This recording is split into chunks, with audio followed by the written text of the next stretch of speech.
with all of this amazing cheese, why not go ahead and do a raw pizza? Doesn't that sound lovely and delicious? It does to me. So what I'm going to do right now is go ahead and make a raw pizza crust. Some of you may have seen me do this before. It's been a little bit, honestly. But what I've done is I've sprouted some buckwheat groats.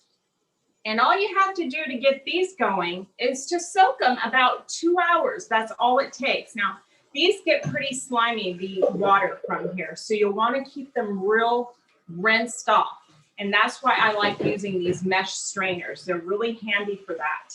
So we have some buckwheat groats, and you don't need big old long tails on them. Just a little bitty tail is good. So depending on where you are in the universe, it could take anywhere from 24 hours to 48 hours to get a little tail on these.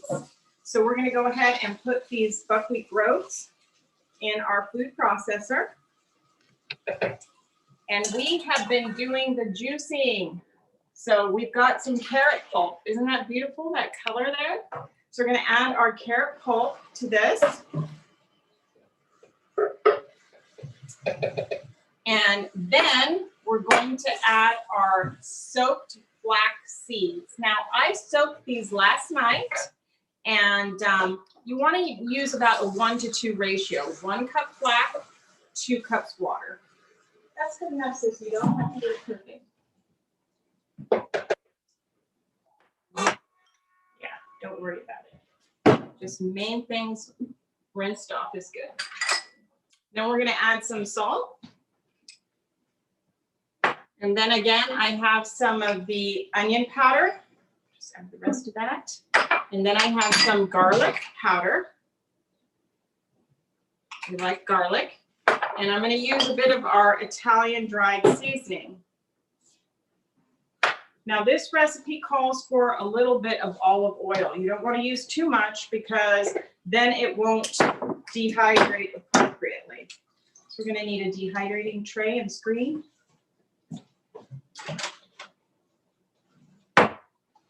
So we're just going to get this to where it kind of makes a sticky dough.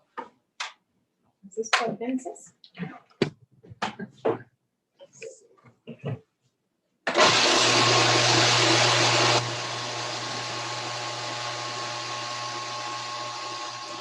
That is looking pretty good. Nice. Let me just go around the sides of this vessel here. And that's looking pretty nice. We have an Omega juicer, so the pulp is pretty dry. And it's a nice dry pulp, so hopefully with the oil, you won't need to add any liquid. There's always a little liquid on the wet groats, but this looks pretty good. If it's too dry and it's not sticking together, go ahead and just add a little bit of water, a couple tablespoons. We're good.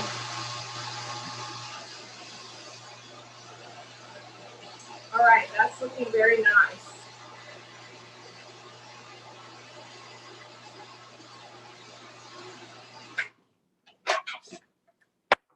I'll let you all take a look at that. And that looks really nice. Y'all see that? Nice and sticky like a dough. It's almost bread dough-like, you know? So I'm going to go ahead and put this out on we've got our, it's a Sedona dehydrator. We have our tray. We actually have one too many of those. There. We have our tray, and we have our screen and a Teflon sheet to go over the top, a non-stick sheet. And I'm going to go ahead and put this on here, and we're going to spread it out.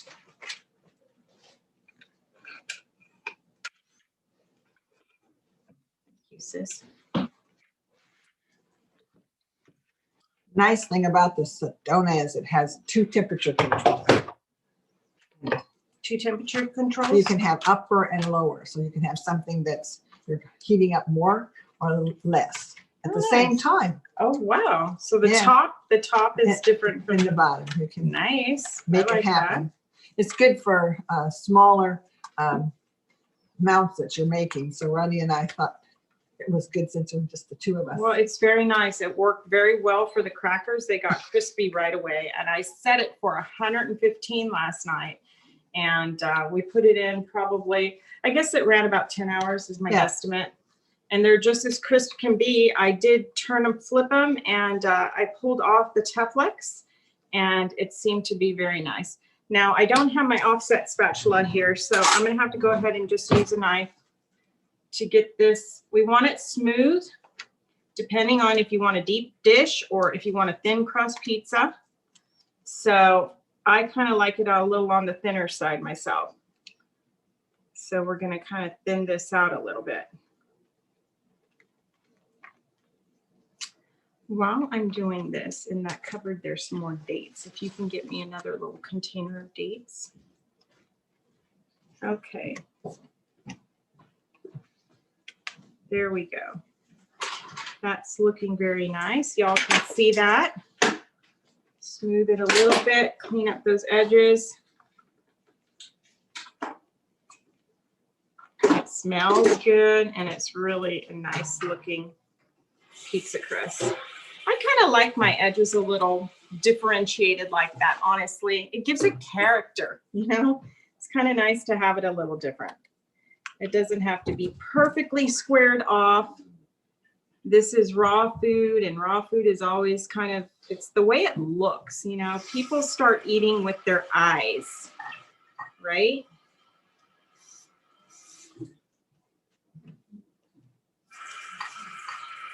Okay, there we go. And we're going to go over and put it in the dehydrator.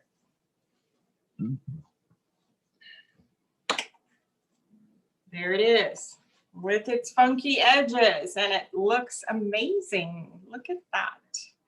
So we're going to walk over here and put it in our dehydrator.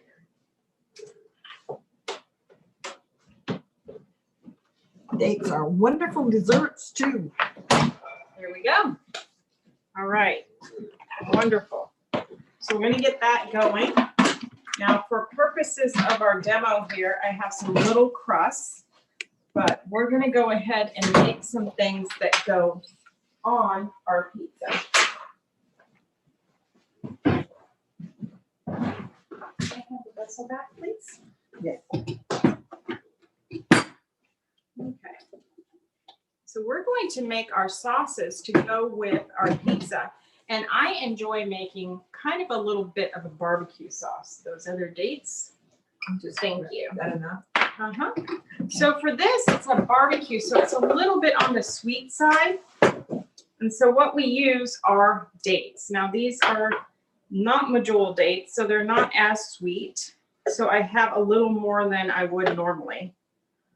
Because they're just not as sweet, and I want to get it a little on the sweeter side. I like to check these, even though they're pitted. Sometimes you'll find a pit, and so you really need to check them before you throw them in your food processor, because then you hear it going click, click, click, and then it's far too late to retrieve that. I had to throw out whole smoothies because I failed to check to see if the dates were pitted.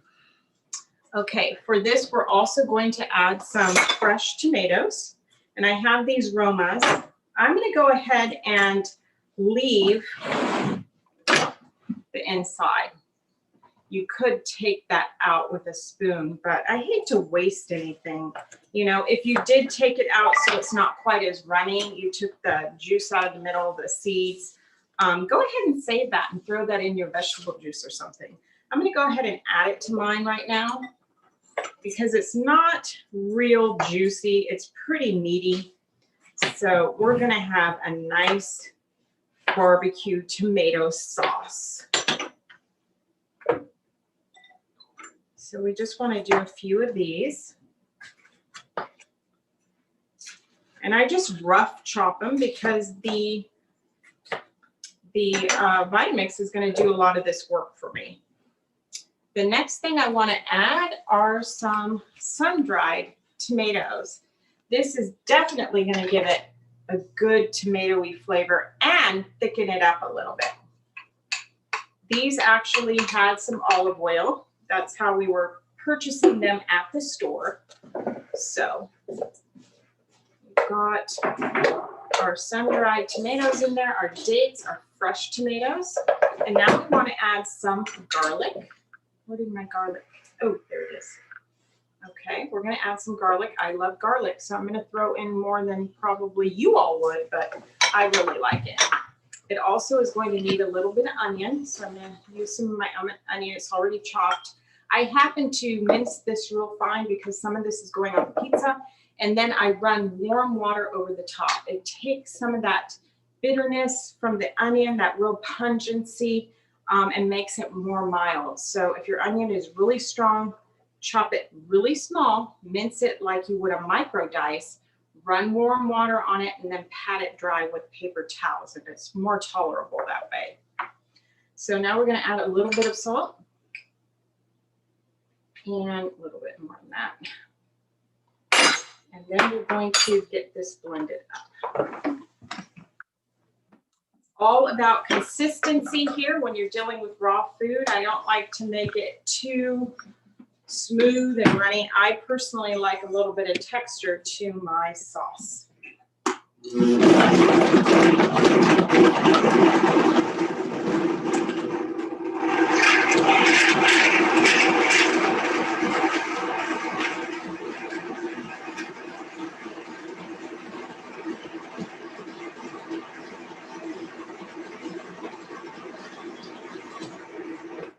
Okay, that looks pretty well blended. I'm just going to go ahead and show this to y'all right now. There you go. And again, good chef, he or she always going to taste something first. Now, I think that is amazing myself.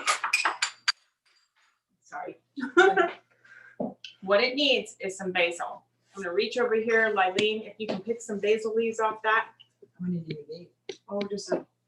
I've been keeping this alive in my kitchen. I just like something green once in a while. I think it's amazing. Okay, how about a little bit more? We can do it. I love basil. It makes it taste so fresh. I love the aroma of that. Thank you. Okay, so we have some basil. Basil's great on pizza. Mm-hmm. I think what I'm going to do too is we'll sprinkle some of this on the pizza too, even after we get our sauce made. Okay, so I'm going to add some of this. Sprinkle that in there. Smells beautiful. Go ahead. We're going to just pulse this a bit. I don't want this blended too smooth and turning a kind of mud color.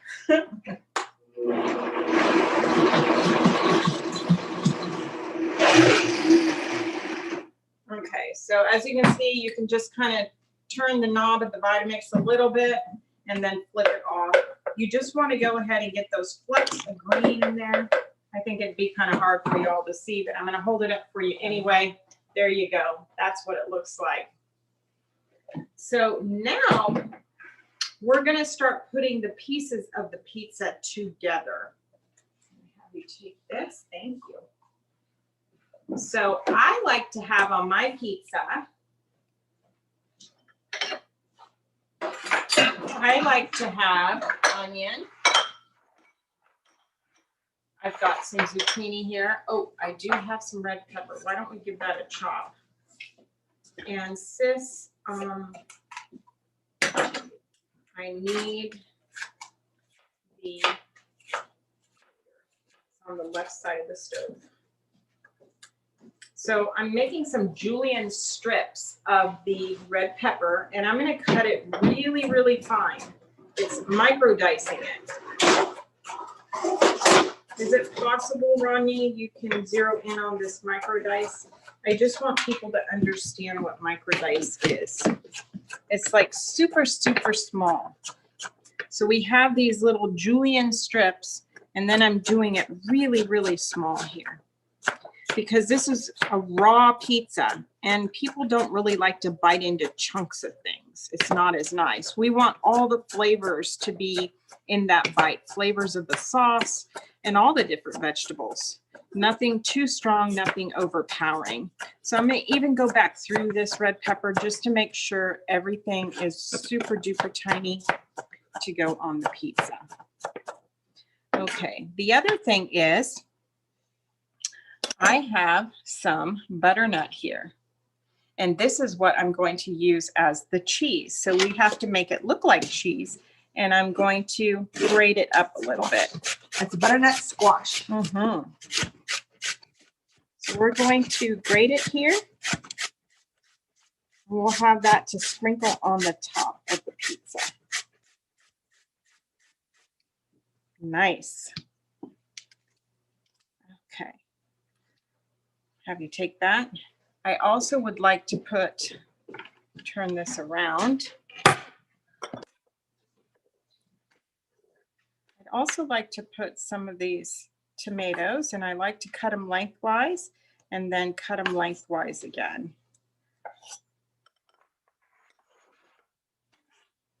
Remember, we always turn our knife over to save the blade if we're using it to scrape things up.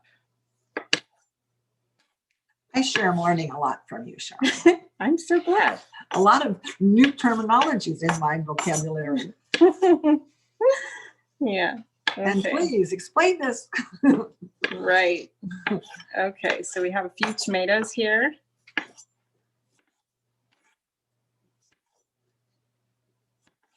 And we also have some beautiful, thanks to Rodney, he bought these.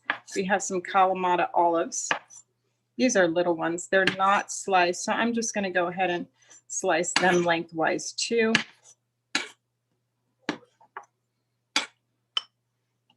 Okay, that's looking pretty nice there. All right. Okay, so there's our veggies for our pizza. I also have these items here, some zucchini. And you guys are going to guess what that is. So we're going to go ahead and get our pizza.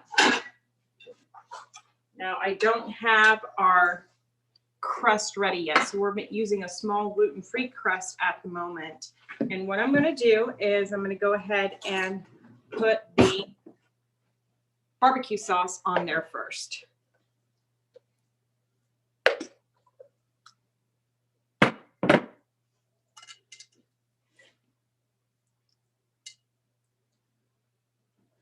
Yummy. I think I got a little bit too much on there. Like to take it all the way out to the edges. Doesn't that look beautiful, guys? Yummy, yummy. We're going to have a great tasting party. And then we're going to take some of our cheese. And I'm going to have to kind of spread it like this because this is some very thick cheese. And it smells like cheese.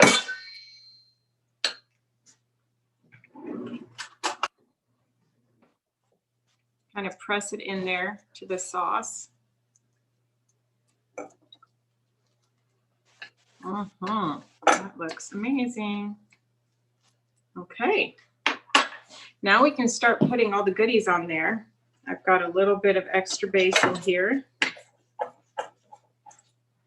Go like that. We can put a few little extra of these onions, just a little bit. Okay, then we're going to put this very fine microdiced zucchini on there. We have some of our microdiced red bell pepper. Just a little bit, just a touch. And then we have some of our tomatoes. Wow. I think I need to open a restaurant. What do you guys think? I wish there was a place we could actually go and purchase all of these when you want one, right? We're talking about teaching here. She's going to teach you how to do it at home. That's what we're all about. Right. Ooh, we got to put our Kalamata olives on there. That looks pretty. Nice. Okay. If you come to the retreat, you'll get to eat as well as watch. Right. We're going to have this at the retreat, by the way. Okay. Then I'm going to put a little bit of our, guess what it is? Do you know what this is? No. This is our other little cheese we're putting on top. It's actually orange cauliflower. And I have just chopped it really, really fine. Let's see this acting up. We lost your picture. Okay. Sorry. Can you still see me? Coming back online. Sorry about that. Okay, so we have that. And I'm going to put on the butternut as our cheese. So check it out. It is beautiful. What do you guys I'm think? ready to have a bite right I now. am too. We've got one more thing to make here. So I'm going to go ahead and put this to one side and let everybody see that up front so they can see that pizza. Voila, that looks delicious.